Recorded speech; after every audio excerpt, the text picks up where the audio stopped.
Well, hello, everybody out there. This is the 14th in the weekly series of Pandemic Open Mic Mondays.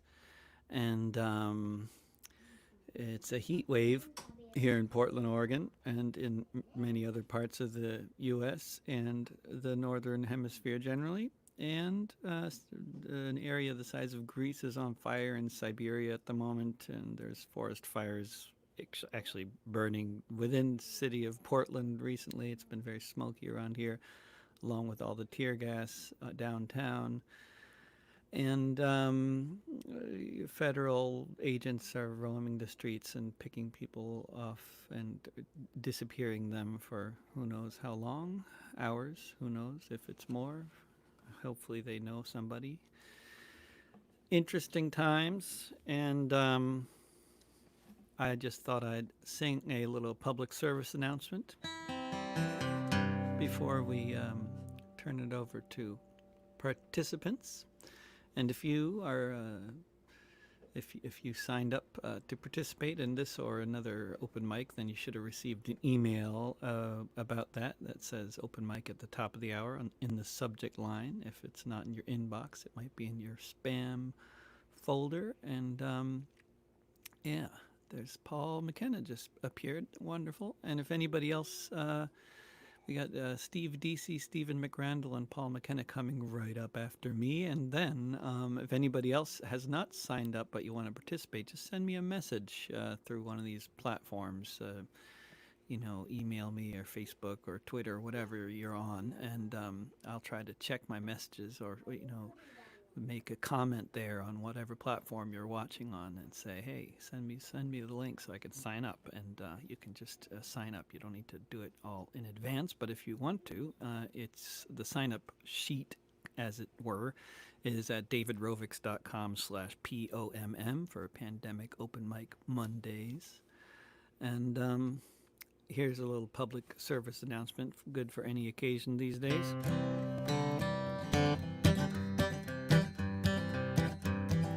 Wear a mask for any task, especially if you're indoors or there's not much space from my face to yours. If you care, then you wear a barrier of some kind between your face and mine. Over time, you will find it's just about as hard as remembering your credit card. Go on strike as you like. But out there on the picket line, keep some space between the signs. Go to the mall, have a ball. But if you're there to shop or loot the place, don't forget to cover your face. Sanitize, watch out for spies, undercover cops, provocateurs, divide and conquer connoisseurs. Drive a tank, rob a bank. Just make sure you dress appropriately as you walk off with the money.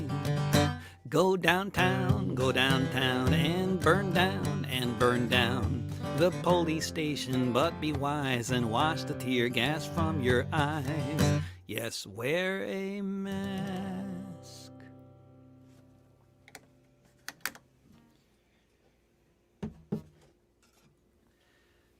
That's Wear a Mask by me. And switch this into the computer so I can hear guests, and then I will move over here to Windsor, Ontario. Steve.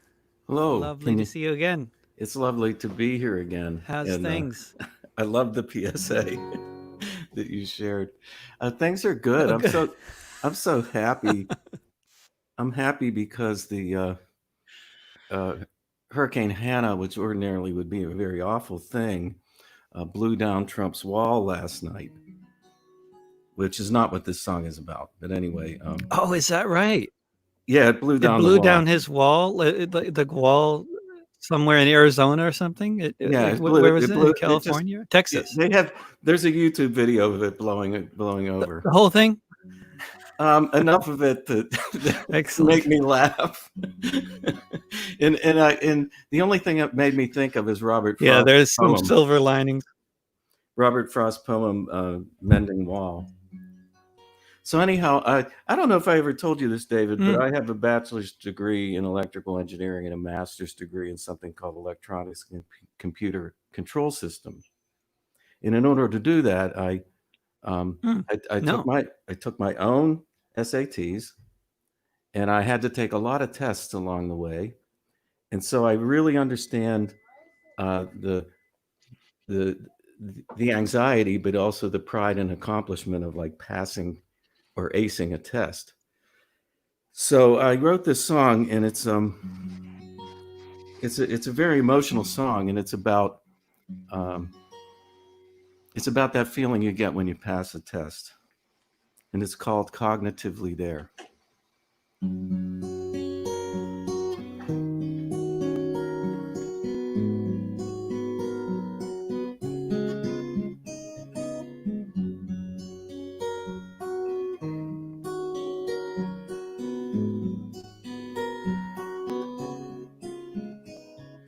Person, woman, man, camera, TV. Person, woman, man, camera, TV. The first questions are very easy. The last ones are more difficult. Like a memory question, it's like you go person, woman, man, camera, TV. So let's say, can you repeat that? So I said, yeah. So it's person, woman, man, camera, TV, person, woman, man, camera, TV.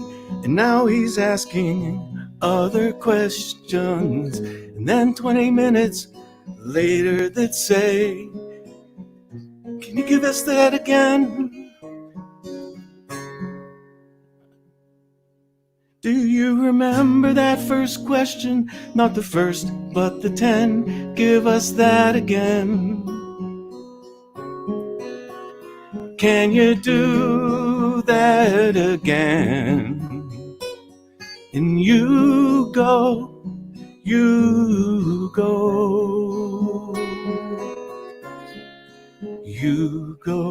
person, woman, man, camera, TV, person, woman, man, camera, TV.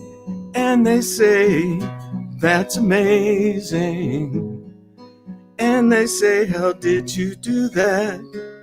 Nobody gets them in order.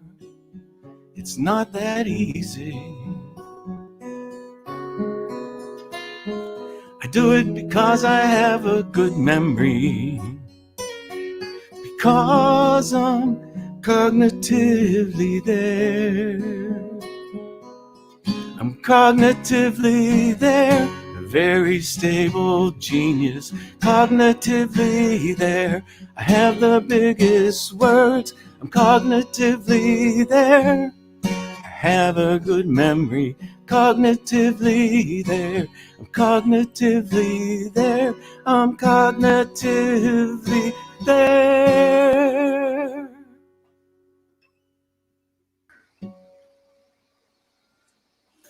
Yeah, excellent. It's a sad song about a terrifying subject.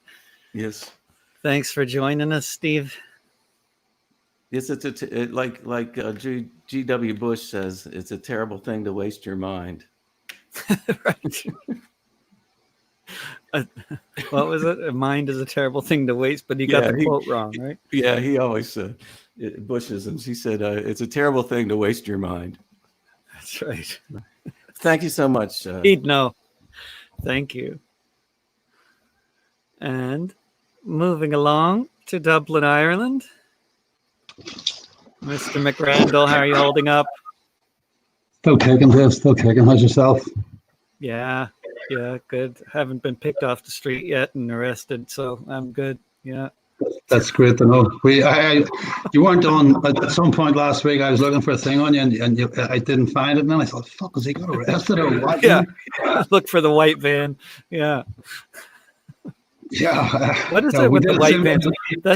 That's what they used to. That's what the secret police from the British secret police used to arrest people in Dublin. I remember they had white vans. When they would snatch somebody off the streets on occasion in the 80s. They also used white vans, if I recall, and white vans in Sri Lanka. What's the thing with white vans? I guess they're easily available. I guess to rent. Yeah, they used them around here actually when they followed us, just a security firm when they were following us for the water meter charge. Just what it is. But we actually did a thing in sympathy with you lot for the people of Portland, or solidarity with the people of Portland down in Dublin here. Nice. How was that? It was okay. It was only about 100 people, and then there was about 500 kind of right-wing guys that we were trying to explain that they shouldn't be saying the things that they're saying. The guards came between us, like fuck. It was like there was only 100 of us, there was about 500. Where did these right wingers come from? Who are they? They're pretty confused lot. They were anti-mask and they were anti-chlorine in your water, and they were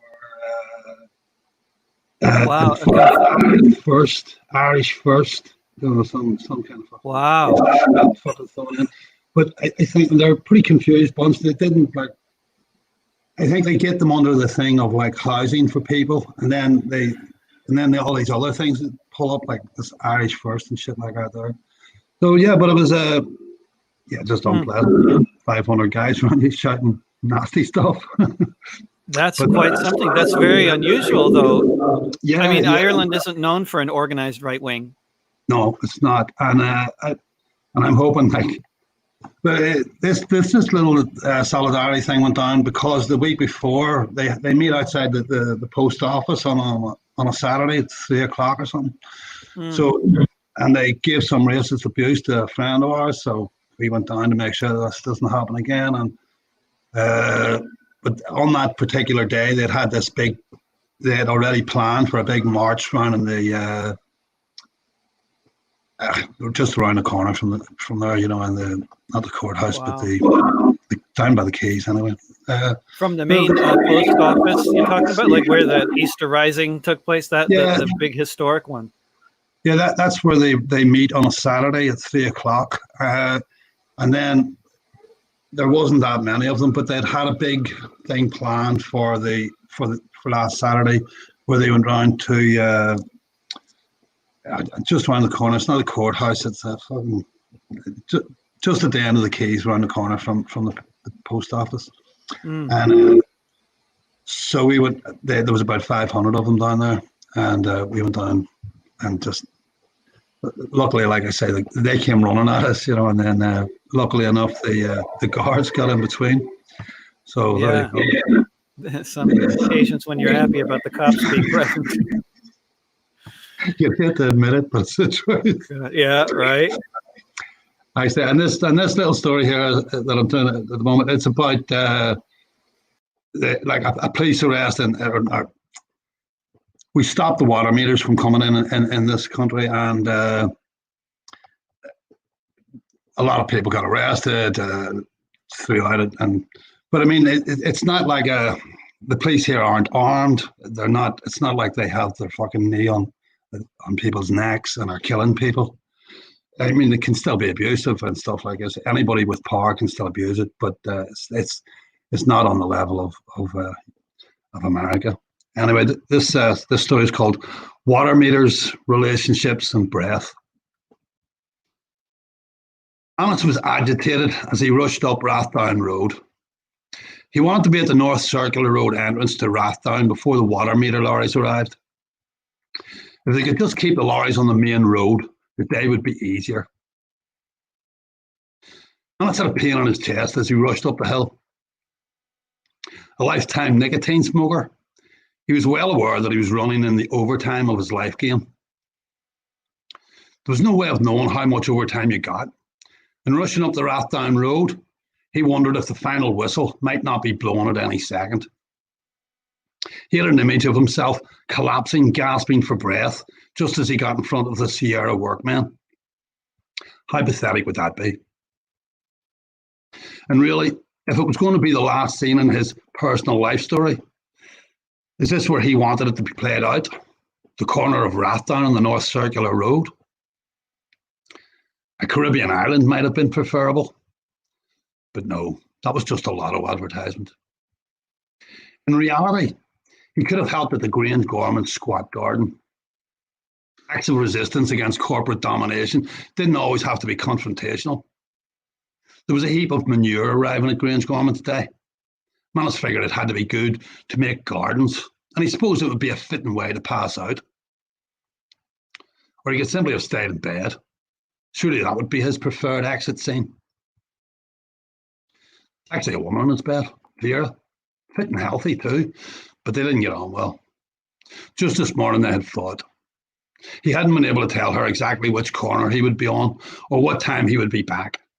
She was petulant and he had got angry with her, then angry at himself for getting angry. He couldn't waste his life like that. Life would be clearer without such complications. Clearer, simpler, less complicated, yeah. He hadn't even got attached. Well, no, that wasn't quite true. He hadn't been attached, but she could be very loving towards him. And what kind of a fool threw away loving without thought? What kind of fool was he to even think of it? Who the hell else was ever again going to come over and do for him what she did?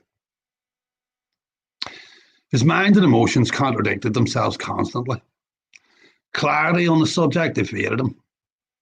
He tried to focus on the job in hand. His chest hurt as he struggled up the hill. His heart pounded. It was an effort to force a half a breath full of air into his lungs. He abandoned using his nostrils and gulped at the air through his mouth. When he did manage to get a full breath, he was grateful. His nature seemed such that he seldom valued water till the well ran dry, or relationships till they were over, or his breath till he felt close to his last. The last few weeks of protest had been cold, hard days. Manus was tired, trudging up the hill, tired and weary of the inevitable confrontation he was rushing towards. At the corner, he found that no other protesters had arrived yet. He phoned for help. Joanna was on her way with Graham and Jamesy. They were just getting ready and then walking up from the Grange Gorman squats. It would be less than a 10-minute walk for them. How long would it take them to get ready?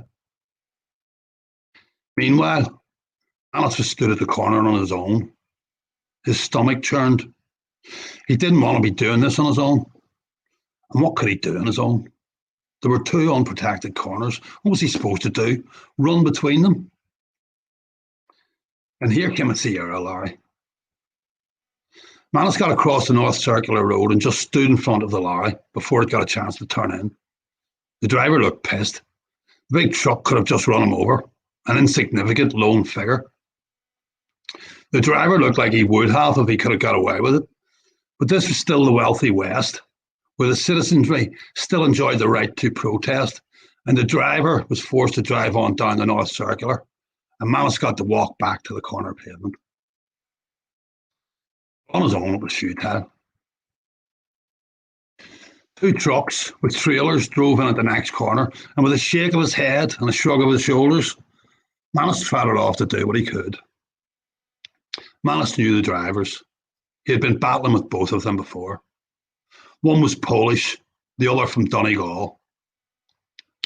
The previous week, the Donegal man's swaggering arrogance, along with his contempt for the protesters, had annoyed Manus. Manus had let his tires down. A childish prank. The Donegal man had to pump his tires back up at the end of his day's work. He now had a personal vendetta with Manus. Manus smiled his welcome when he approached Donegal. "Ah, sweetheart, could you not keep away from me?" Donegal scowled back. There's a small digger on the back of Donegal's trailer, and he let the ramp down to drive it off. Manus jumped onto the back of the trailer to stop the digger being driven anywhere. "You're trespassing my private property," Donegal said. Manus smiled and nodded. Donegal fumed a bit. Manus had his phone out. He pointed it at Donegal, making out that he was taking a video of anything that happened. Manus wasn't over familiar with the phone and kept accidentally flipping it into selfie mode. Fortunately, Donegal didn't know about Manus's ineptitude on the phone, and he did know about not being caught using violence on phone cameras, so he just fumed. Then he put the ramp back up and made to drive off. Manus jumped off the trailer as it drove away. Then Donegal stopped the truck and Manus jumped back on. Then Donegal started driving away again and Manus jumped off again. They played this little game a few times.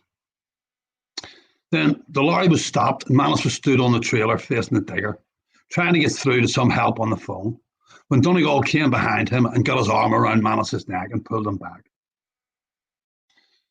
Caught between the digger and the ramp, Manus had no room to manoeuvre or defend himself.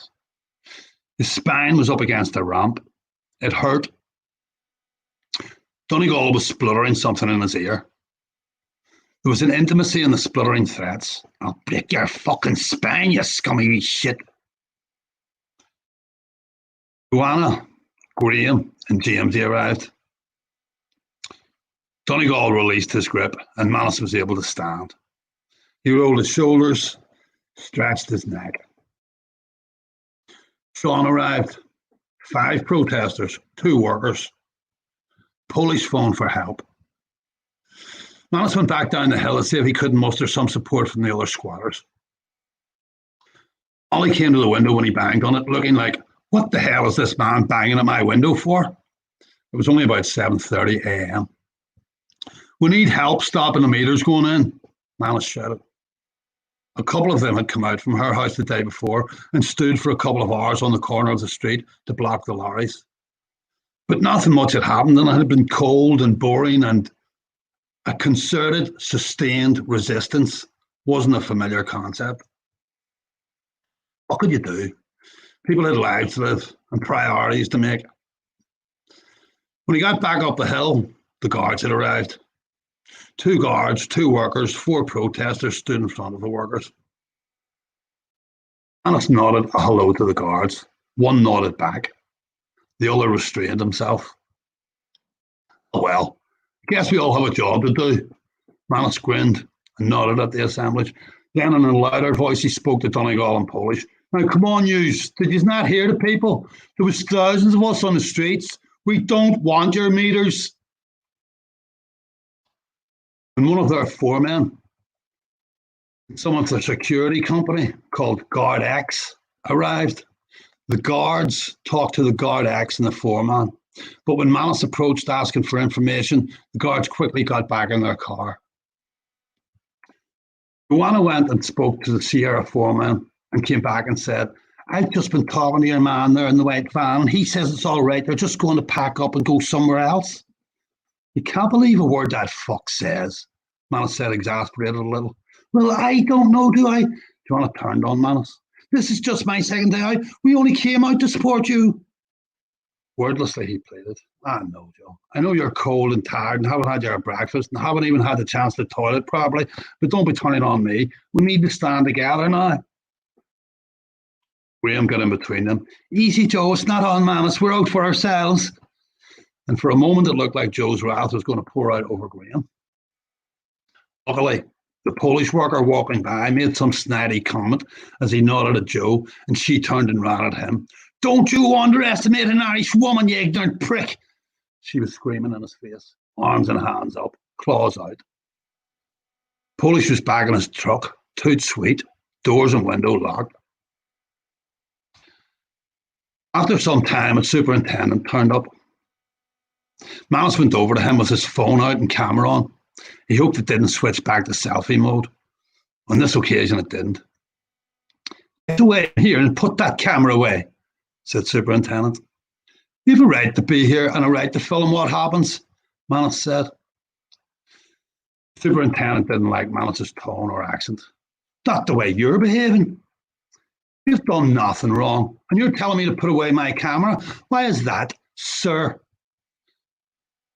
The insolence in Manus's tone, the lack of respect for authority and uniform, was too much for Superintendent. He considered himself a patient man, but sometimes the ordinary population just got above itself. Incensed, Superintendent made a grab for Manus's phone.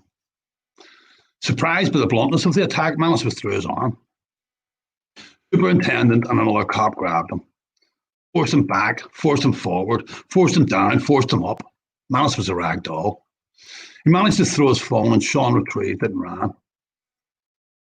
Manus's hands were handcuffed behind his back, tight, and then a notch or two tighter. They manhandled him into a car. Superintendent got Manus's name and address and then tried to make some case for his actions. You had no right to film me. Sorry, said Manus. I thought I did. I thought you were going to hit me with the phone. Manus made a wry face and said sorry again and shook his head. Even the super must have realised how non-creditable his excuse sounded.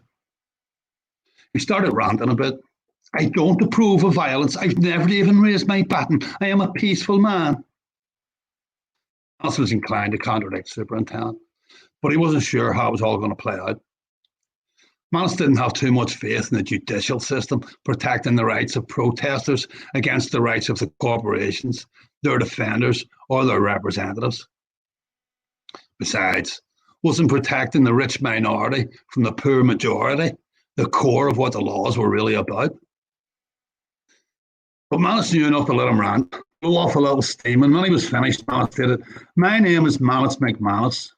Oh, we know your name all right, cut in Superintendent. Well, good, continued Manus. Know my name. My name's Manus McManus, and if there's any cameras there today, you'll see who's a peaceful man.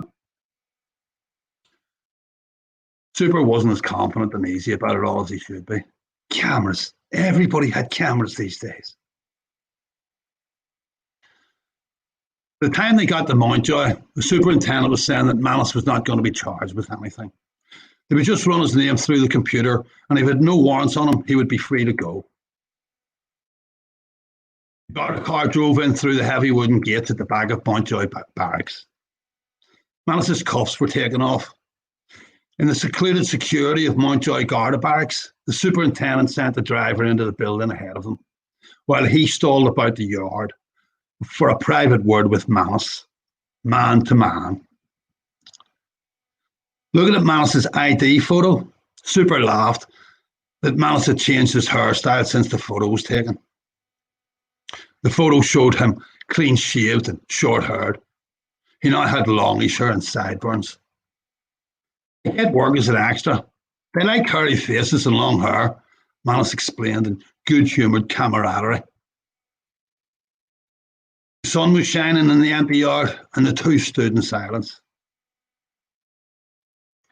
I suppose you'll say I'm a terrible bollocks as soon as you get out of here, said Super. Manus shrugged. He was in no position to talk straight with the man. He wondered if he really was going to be allowed to walk straight out. You've been reasonable with me, Manus lied. Super had to put his head down and smile a bit at that. He was not a stupid man, and knew the word reasonable could not be applied to his behaviour that morning. In any event, Manus was not kept in Mountjoy. In front of his men, the superintendent stuck his hand out to Manus. You're free to go, he said. Manus stuck his own hand out. Does this mean I'm allowed to take pictures on the street? He asked as they shook hands. There was an awkward silence then, and Manus moved through it to the door. That's my story for the day. Yes. Yes. I mean, I don't, sometimes you don't know whether to laugh or cry or both, but that's just fantastic. It reminds me of other times people, pick their wallet out of their pockets and then they're accused of like, oh, you're going to throw it at me or something. I thought it was a gun, but yeah, they thought they were going to be attacked by the phone. That's a new twist. Yeah, excellent. Thank you, Stephen. Thanks a lot, David. See you next week and good luck. Solidarity. Yeah, you too. And Paul McKenna, are you there? Are you there? Let's see. I see your bookcase. Let's see. We're looking at Paul McKenna's bookcase. We could have a little analysis of the bookcase, but Paul may have gone off. We'll come back to Paul.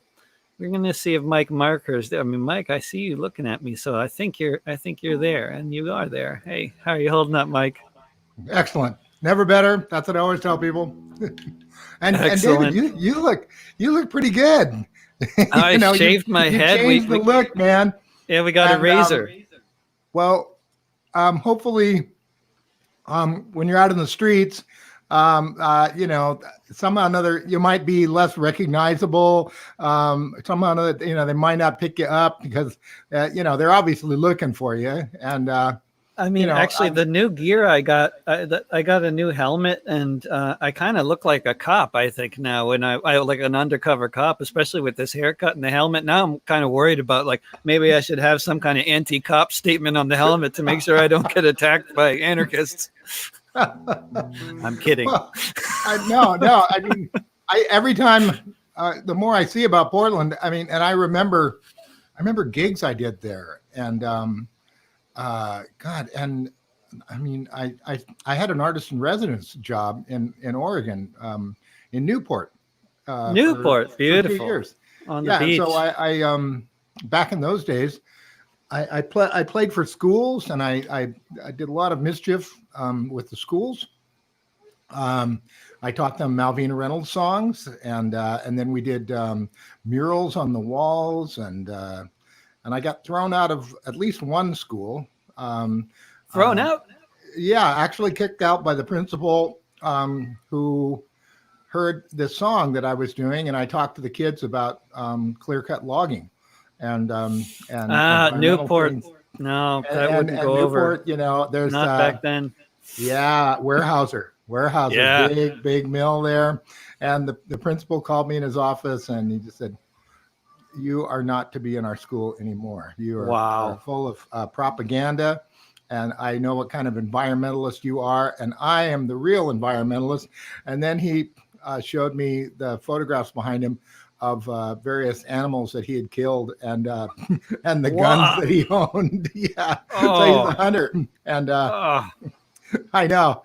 Anyway, those were glorious days, and I spent a lot of time in Portland. So, man, the whole country just has your heart, and the whole country is watching this, and people in Canada especially, we're talking about it, and we just cannot believe how much this resembles the kinds of things that were going on in 1932 and 33 in Germany and in Europe. So you guys are right in the thick of it, and it's just too. I couldn't write a song about it. It's just too intense right now. Eventually, maybe you're the kind of guy who can crank out a song just like the next day. I wrote one called 1933 a couple years ago, but now the New York Times is catching up with my astute analysis that Trump is a fascist. Well, I have, one of the things that we talk about here in Vancouver, because we're really trying to deal with right now the border and the COVID and the virus, and one of the main problems that the government seems to be having is getting the message across to millennials, the younger generation. And I have seen this too. It's not everybody, but there's an alarming tendency that I think for a lot of young people who maybe have a lot of entitlement. Now, I'm Indigenous, and so I was brought up with my elders. I'm Arapaho from my mother's people. And for Steve, that means I have a status card. I can cross the border. Not right now. I wouldn't, because all of our reserves are in a state of lockdown, really, and very vulnerable. Our elders. We just lost a really important elder at Lummi 2 weeks ago. A great loss, and from the virus. And so, young people who feel invincible, and then you talk to them about elders, and some of them are very responsive. I don't mean to cast everyone the same, but I asked at a folk festival, I asked a young band that were playing, I just said, "Who are your elders?" And they said, "Elders? Fuck that. We don't need elders. We got YouTube. We got technology. We don't need you. I can watch Doc Watson, and he's 10 times better than you. So why would I learn anything from you?"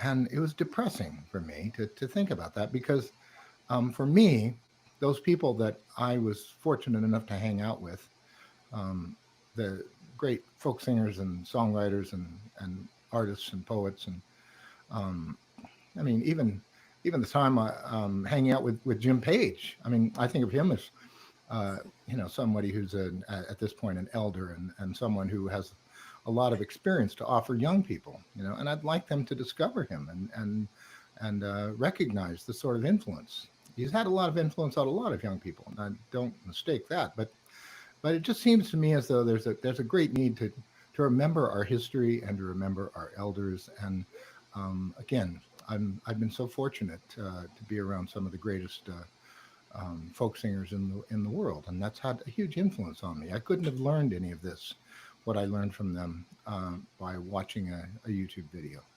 And so here's my old guitar. Now it sounds a little bit funky, right? It sounds like it needs a fret job. Sounds like your old radio, doesn't it? Really bad radio. So what I've done,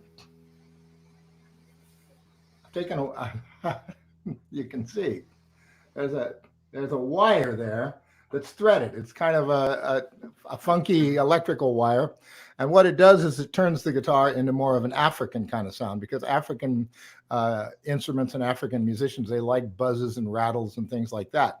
So I'm going to play a Pete Seeger song that I think, when we look back on the history of race relations in America, and people really tried to have a conversation musically and artistically, Pete Seeger really stands out as one of those people that really tried to bridge all generations. There was, I mean, he was certainly an elder, and we thought of him that way, but he was also, for all of the younger people, he was their peer too, and he did spend a lot of time advising and helping young people develop as musicians. So here's a little tune, and then a song, and I don't know if the song.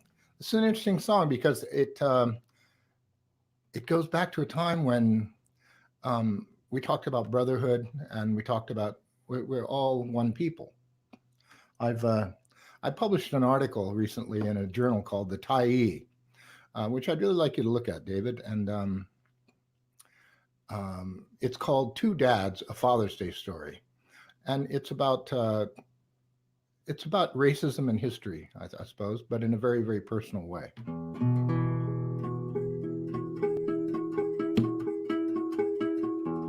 So this is Pete's attempt to try and knit everything together.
Well, you know this language that I speak is part German, part Latin, and part Greek, Celtic and Arabic thrown in a heap, well amended by the man in the street.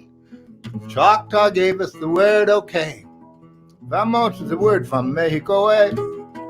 And all of this is a hint, I suspect, of what comes next. I think that my whole world soon, mama, my whole world soon, mama, my whole world soon gonna be get mixed up.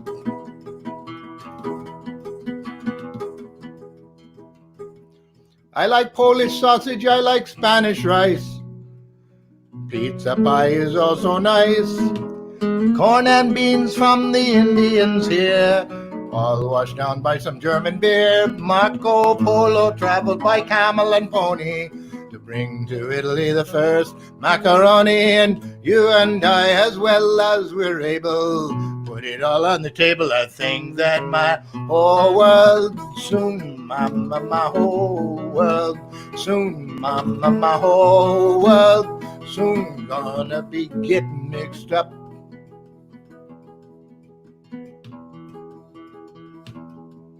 This doesn't mean that we'll all be the same. We'll have different faces and different names. Long live many different kinds of races.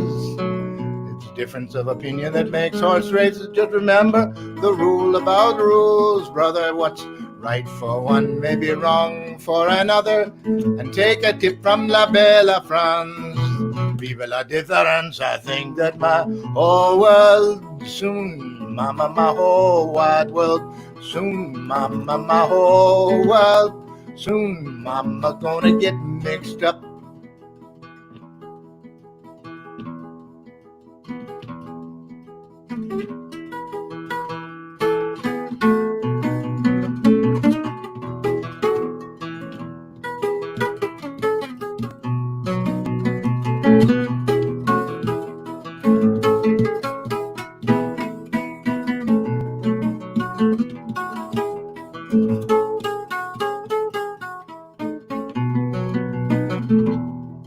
There were no red-headed Irishmen before the Vikings landed in Ireland. How many Romans had dark curly hair before they brought slaves from Africa? No race of man is completely pure, nor is any man's mind, and that's for sure. Winds blow the dust of every land, and so will man. I think that my whole world soon, mama, my whole wide world soon, mama, my whole world soon, mama, gonna get mixed up. I think that my whole world soon, mama, my whole wide world soon, mama, my whole world soon gonna be get mixed up.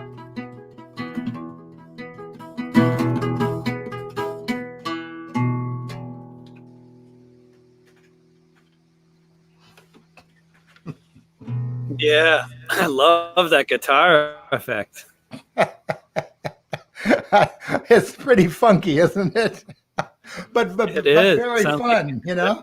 I mean, yeah, when you really think cool. about, I mean, songs like that, I think keeping them alive and keeping, I don't know if people are singing that song anymore. I think it's kind of gotten lost. You knew it, right? You Oh knew yeah, that Pete song, Seeger right, David? recorded it. So yeah. It's Pete it's Seeger. a famous song among folkies, but outside of that, I mean, It wasn't one of its hits. wasn't one of his hits, no. And I think, you know, with the right treatment, it's a kind of a cool song, you know. Anyway. Oh yeah, definitely. Thank you, Well, Mike. thanks for having me on again, David, and you're doing a great thing, and you know, we all really appreciate it. It's good fun. So I know you appreciate us, but you know, we're trying to tell you that we appreciate you as well. So hang in there in Portland. All the best. We'll be watching and you know, organizing elsewhere, and we send our solidarity to you. So see you next week. Take care, Mike. See you next week. Excellent. And let's see what's happening in front of Paul McKenna's bookshelf now. Hey, we got Paul in front of the bookshelf now. Hey, good to see you. How are you, sir? I'm good. So, what part of the world are you in now? Corvallis or Corvallis. Oh, we're neighbors. Excellent. Yeah. Somebody on the West Coast. Yeah. So, right. Any federal troops wandering around Corvallis in the past few days, or no? No. If I've got all my brothers and sisters, I have 4 brothers and sisters on the East Coast, and they're all like emailing me, "Oh, give me the inside scoop here about hey, like I might as well be, you know, light years away, because there's nothing happening down here that would give any indication that that's happening." So, What have there been Black Lives Matter related marches in Corvallis over the past few weeks, though?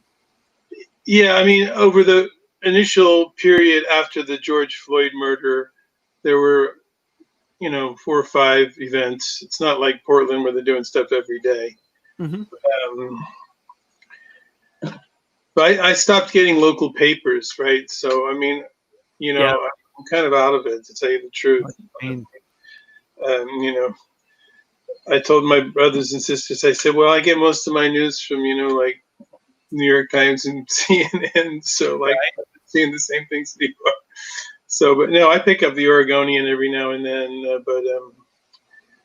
Anyway, so yeah, things are kind of quiet here in Corvallis. So we did have some actions, like, my daughter lives in Eugene, so she keeps me posted on what's happening down there. So there's stuff happening in Eugene, but not like Portland. Right. So anyway. What you got for us today, Paul? Well, I thought I'd share this song. I wrote it actually back in late March, or maybe it was early April, but it's still pretty appropriate. And it's a rewrite of Bob Dylan's "Hard Rain's Gonna Fall."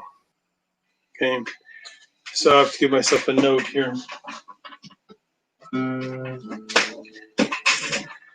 I'm just going to do this a cappella. Oh, where have you been, my blue-eyed son? And where have you been, my darling young one? I've been to a country that's reeling in crisis, consumed by the spread of a deadly new virus, which now has invaded each state in the nation and is quickly expanding all over the planet. And it's a hard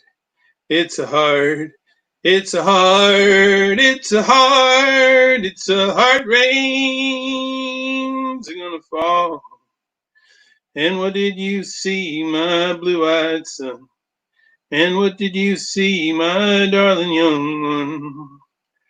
I saw an old woman who died from the virus, who struggled to breathe till she finally went under, who ended her life isolated from loved ones, unable to reach out and hold her grandchildren, alone and afraid in her life's final moments.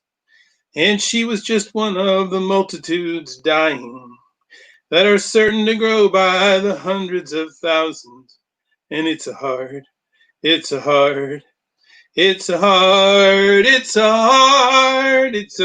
rain's gonna fall. And what did you hear, my blue-eyed son? And what did you hear, my darling young one?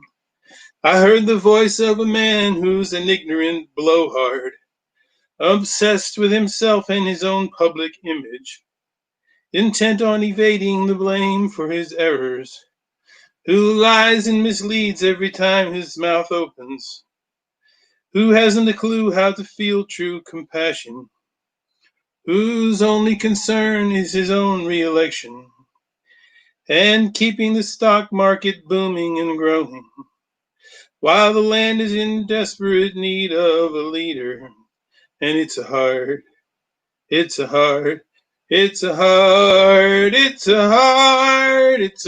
rain's gonna fall. And who did you meet, my blue-eyed son? And who did you meet, my darling young one? I met an Uber driver whose income had dried up, who had no idea how to make his rent payment. I met a young nurse without proper equipment, whose life was in danger just caring for patients. I met a grocery worker who feared for her safety, but stayed on the job 'cause she needed the money, with no other way to provide for her family.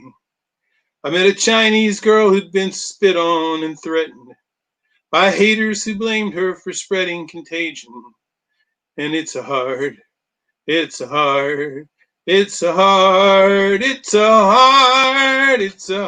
rain's gonna fall. Oh, what'll you do now, my blue-eyed son? And what'll you do now, my darling young one? I'm staying at home with my wife and my family, observing the rules for containing the virus, playing video games with my son and my daughter, connecting online with my friends and co-workers, attending church services through my computer, or joining a Seder logged in on my laptop, and wearing a mask when I'm out in the public, staying 6 feet away from the folks I run into, collecting equipment for healthcare providers, and trying to laugh in the face of the crisis. And I'll pray from my heart for the health of the nation, but I'll back up my prayers with commitment to action. And I'll work till I drop to beat Trump in November. And it's a hard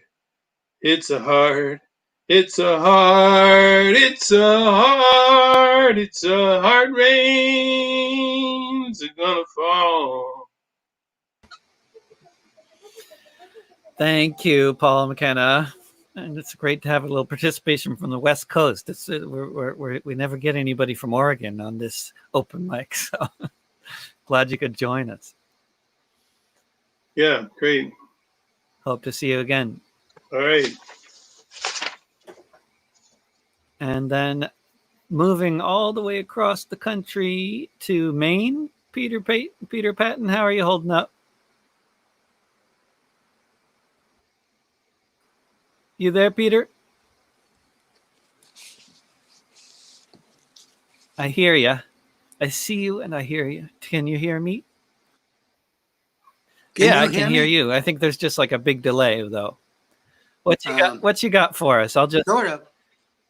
But we can see you and hear you, so I'll just get off the screen and see what you got for us, if that's all right.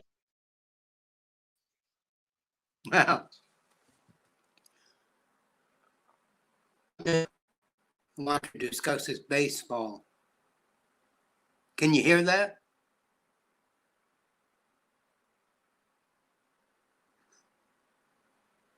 We just started our baseball season in this country, and although I don't follow the games much, in recent times I read how there's been more home runs in baseball. and that it is because the baseballs are made more dense and the skins are thinner. So when ball gets hit, it travels further. Well, good. And I thought that this is before the pandemic that I read this. And I thought that maybe a hardball approach is what we need to fix our country. But baseball is also getting more strikeouts. And with more home runs and more strikeouts, there's less in between. So baseball does reflect our country. There's more extremes on both sides and much less in between. So baseball and America currently have a lot in common. I'd like to make a comment about, seeing as how this is an election year, we have a lot of political posters out, of course. And until many of these posters, there's a photograph of the person that the poster is supporting, and also a photograph of the opposition candidate. And that picture of the opposition is often done in black and white, shades of gray. The photographs are altered to give the picture less optimistic image, and the person quite often is given a scowl on the face, or some other gimmick is involved to make the person look less inviting. And while the candidate that the poster supports, of course, is done in real colors and a smiling face. But wouldn't this suggest that for the opposition being done in simple black and white shades to make him look like a bad choice, it would suggest that if that person is seen in real life and real colors, then that person must be okay. If the picture has to be altered in order to make them not look okay, I think we need to reform our campaigning in this country and be a little more mature and upfront, and reducing these photographs of the opposition to just shades of black and white. You know, I've been advised not to mention this, but wouldn't that suggest that is a could be a racist issue here if the shades of black and white are meant to be negative. We really need to improve our approach to politics in this country and what we want and demand from the candidates and from the campaigns. That's it for me for now. Thank you. Thank you so much, Peter. Great to hear from you again. And we'll see you again. And that worked just fine, as long as we're not trying to converse with the 5-second delay. So thank you. Next, we are going to go to a far more densely populated part of the country with a better internet connection, New York City. Joel Landy. Hello. How are you holding up? I'm doing all right. I mean, let's see. We have COVID-19. We have hurricane season just began, and eviction notices begin at the end of the week. Have And, they started? Is there might be an extension on the federal ban, but no extension on the New York ban on eviction? I don't know. I don't know what Mhm. the latest changes. I don't. Right. I do know Always. that I'm going to be 65 in September, and because of that, I'll be able to get an accommodation and teach at home. So, cheaper movie tickets and being able to teach at home. That's going to be my introduction tonight to being 65. So that's not terrible. But I am concerned if I teach in a Title I school, and if there are evictions, and if I'm teaching at home, who am I teaching? Yeah. What homes are they in, if any? Yeah. And I understand the Pentagon just released some information talking about UFOs. Now there's a distraction for you.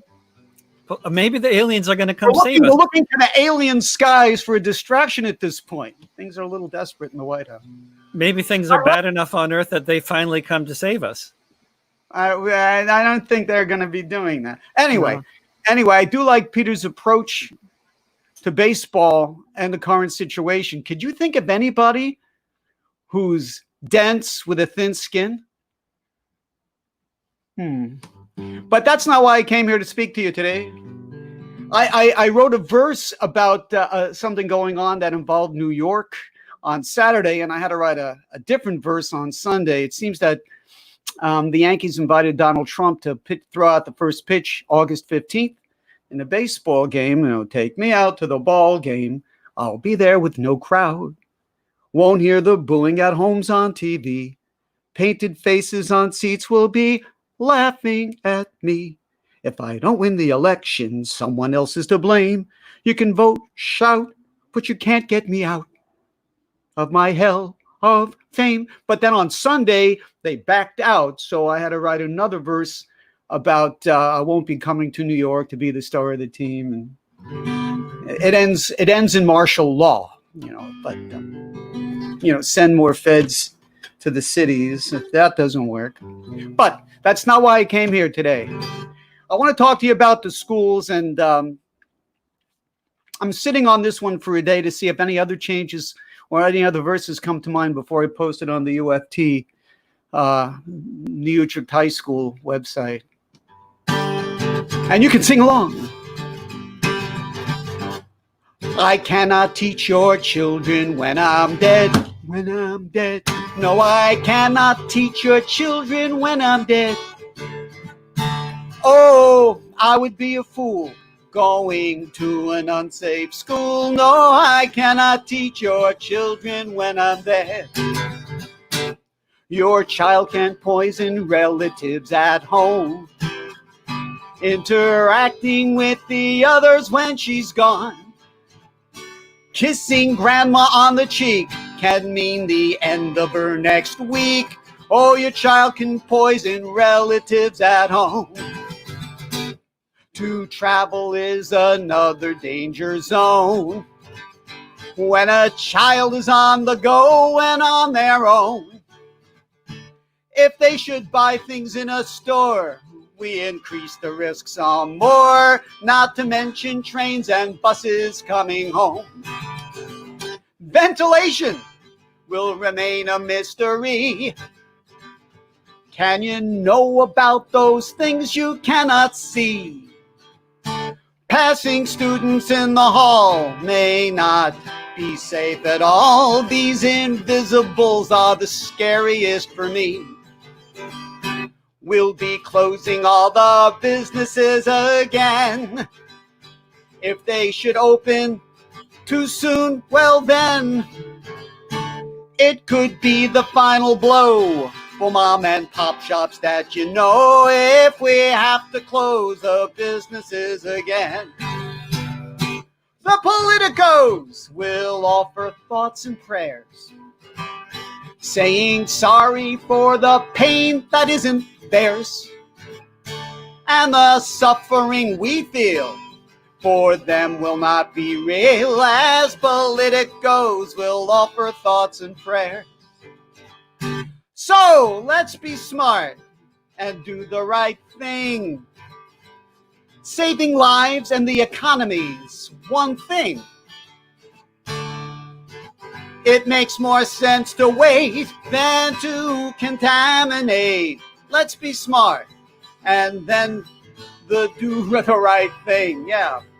You know, I cannot teach your children when I'm dead. No, I cannot teach your children when I'm dead.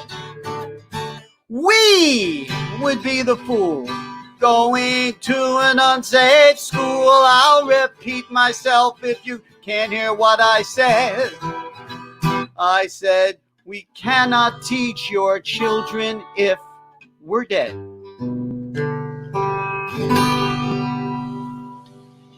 Excellent, excellent. Putting that wonderful slogan into a song. That's great. I was inspired by that Scottish song, You Can't Throw Your Granny Off a Bus, right? Oh, I don't know that one. Yeah, that was introduced to me by Eric Levine years ago, and it resonated. And I was just at my mother's before, because she's 93 and it's a very hot day. I went out there to make sure everything's okay. She's not eating. Boy, that's 180 degrees from when I was a kid. She's not eating. Anyway, yeah. You gotta make sure that you put some nutrients. You have to help her eat, rather than it was the other way around. Once upon a time, and driving past the firehouse next to where she lives, there was an electronic billboard, and it said, "Put on a clothy face." So next week, maybe I'll be singing, Corona's gonna rise up, put on a clothy face. It's about time you wise. I'll work on it. We'll get there. Good. Yeah. More mask songs. Excellent. Yeah. Thank you, Joel. Always See you something soon. to do. Good. Yes. Bye-bye. And staying within the northeastern USA, Pat Lamanna. I think your mic is muted, perhaps. Not Great anymore. to see you. How are Good you to holding see you, up? David? Great to see Great. you. Actually, we were just in Maine last week. We spent a few days there. Beautiful. Southern Maine, not that Nice. rural, but relatively unpopulated compared to many places anyway. and I mean New York and New England, knock wood, we're kind of coming out of this, hopefully. Now, whether that'll remain when people come from other states. Yeah, because it's all one country, and then the I-95 corridor is where so many of the outbreaks are, up and down from Florida to Maine. Mm-hmm. And our governor says if you come from certain states, you have to quarantine yourself for 2 weeks. But how in the heck can you enforce that? Yeah, who's going to actually enforce it, right? Right. Yeah. Yep. Yeah. So how are you holding up in Portland? Yeah, well, it's a very interesting place to be. It's not boring. Are you going to the demonstrations every night? Not every night, no, but I was there a couple nights ago. I've been to some of them, and I haven't stuck around late enough to catch all the tear gas, but there's a wonderful crowd the other night. Thousands of people. Just while I was there were still thousands pouring in from all over the city. It was really quite something. But then you leave the protest area and there's nobody around. The streets are dead, just pandemic dead. So the people that are doing the violence and setting the fires and all that, are they the protesters? Are they, sent in by the Trump administration to give them an excuse to bring in the feds, or something in between?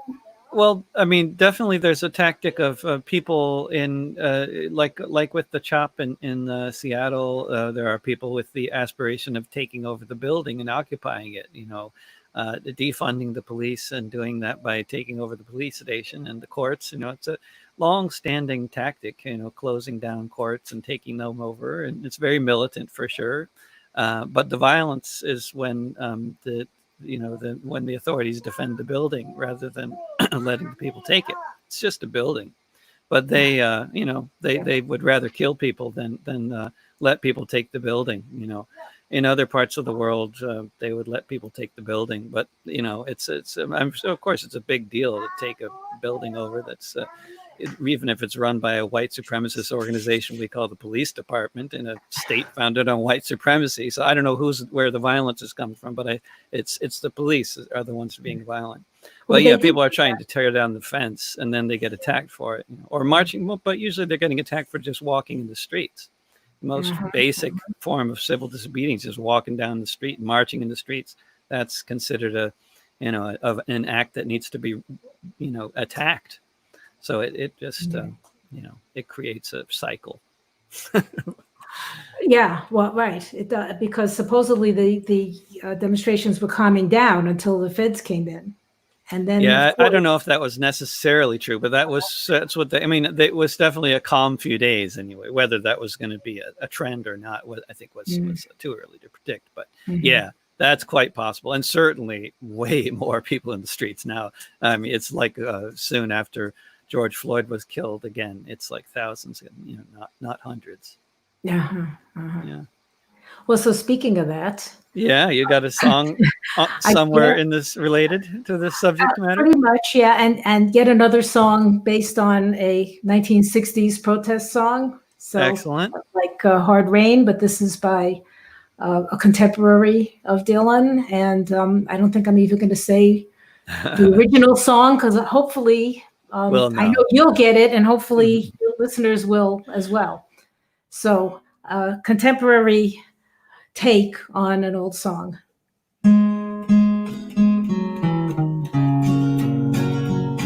I marched down to Washington in 1963 and again in 1964. When I heard the words of Dr. King, a voice in me began to sing, I'll march till I can't march anymore. I marched in Manhattan to Dag Hammarskjöld Square to end the Indochina War. With Paxton, Oaks, and Seeger, I knew that I was eager to march till I can't march anymore.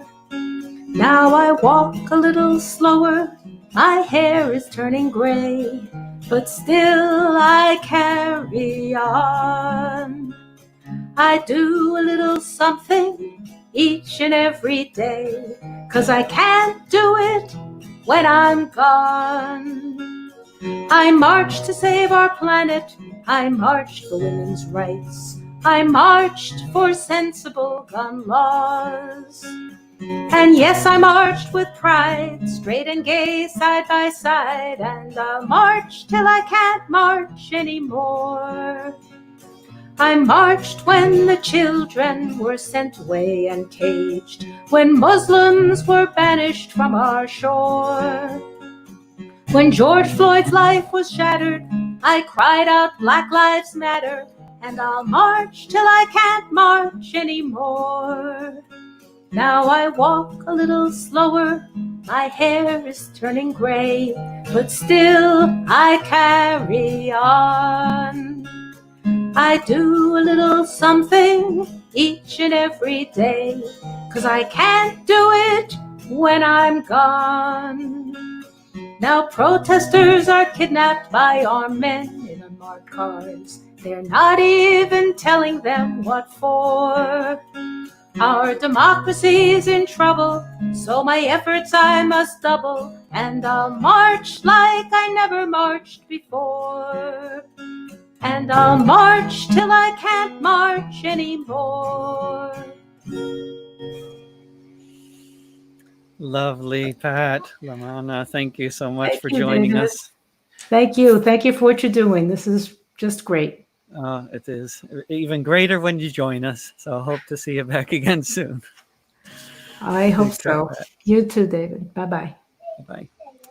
And this concludes the 14th weekly Pandemic Open Mic Monday. Please feel free to join a future one. It's every Monday. You can sign up at davidrovics.com/POMM.